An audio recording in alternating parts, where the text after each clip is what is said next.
अब कम से कम एक बरस तो इस बात को लगा, लेकिन अब वो बात राहुल गांधी ने बोली है जो हरियाणा के लोग पहले दिन से बोल रहे थे। लोगों ने यही बात कही थी और तमाम जो सर्वेज हुए थे उनमें भी यही बात ग्राउंड लेवल से दिख रही थी कि हरियाणा में जो वोटिंग का सिस्टम इस बार होने वाला है वो कहीं ना कहीं बीजेपी के लिए घाटे का सौदा होगा, और वो स्पष्ट होता जा रहा था।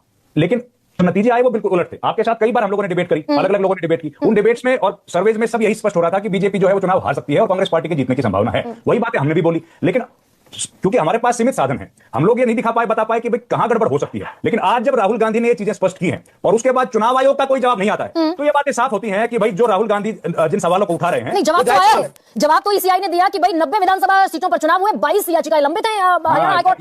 ये छोटा आंकड़ा दिख रहा है चुनाव आयोग को। गरिमा जी, याचिकाएं हैं, चुनाव याचिकाएं, याचिकाएं नहीं है, केवल चुनाव याचिकाएं हैं जिनमें समय रहता है 45 दिन का दायर करने का। इसके अलावा दूसरी याचिकाएं भी हाईकोर्ट में लंबित हैं और कुछ सुप्रीम कोर्ट में भी लंबित है। चुनाव आयोग केवल बात कर रहा है इलेक्शन पिटीशंस का। इलेक्शन पिटीशंस में चुनाव आयोग जो है वो पार्टी नहीं होता। इलेक्शन पिटीशंस में पार्टी होती है दो कैंडिडेट जिन्होंने चुनाव लड़ा एक दूसरे के साथ। यही तो चतुराई है चुनाव आयोग की। यही तो मैं आपको बता रहा हूं। इलेक्शन कमीशन ने जो जवाब दिया है वो सवालों का जवाब थोड़ी दिया है, वो तो क्रोनोलॉजी दी है। उन्होंने बताया है कि हमने कौन सी तारीख को क्या काम किया, वो तो पब्लिक डोमेन में है ही, सबको पता है इस बात का। लेकिन सवाल तो यह है ना कि अगर ब्राजील का कोई व्यक्ति हिंदुस्तान के वोटिंग सिस्टम में घुस के 12 बार वोट डालता है तो हम लोग ये बात कहने को मजबूर है कि हम लोगों को आज पता लग गया कि भैया जो बीजेपी वाले बोलते थे कि साइलेंट वोटर कौन है, अब ब्राजील का कोई व्यक्ति आके हरियाणा में वोट डालेगा तो जाहिर है साइलेंटली डालेगा, वो तो हरियाणा की भाषा नहीं समझता, तो इसलिए साइलेंट वोटर थे।